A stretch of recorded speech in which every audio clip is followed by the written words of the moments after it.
In earlier series of videos, we have seen how Rene Girard's Mimentic theory helps us to understand human behavior which is motivated and derived out of environment conditioning. When this environment conditioning is positive in nature, that it fuels our dreams and aspirations, it becomes a motivational force. But when this environment conditioning impacts our well-being and mental health, inducing fear, anxiety, or other psychological issues, it becomes the source of environment-induced trauma.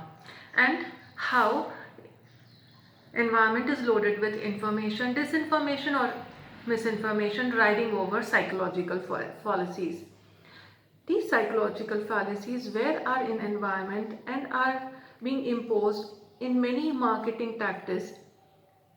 Human beings do have their own nature and own psychological fallacies which are called cognitive distortions. These psychological fallacies are outcome of our growth and development and environment conditioning in earlier phase of life which impact our experience and so our thinking process and behavior, which can be in nature like all and none, should or must, maximizing or minimizing, and reflects our behavior where we are unable to compromise or accept the exceptional. Other psychological fallacies are of nature like labeling or mental block or mental filters which stop us from thinking beyond what we are already knowing, and that is why it is important to be open to new learnings.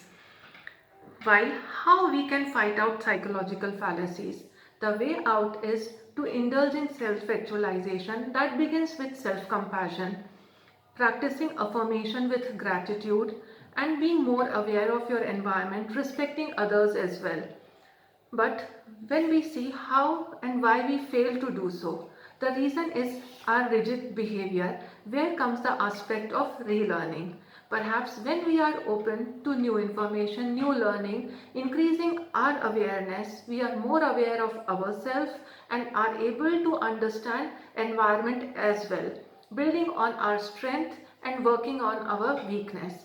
Perhaps in reference to the say of Stoic Marcus Aurelius, where he mentions every negative thought can be worked upon when we stop indulging on negative thinking and happens when we meditate upon ourselves.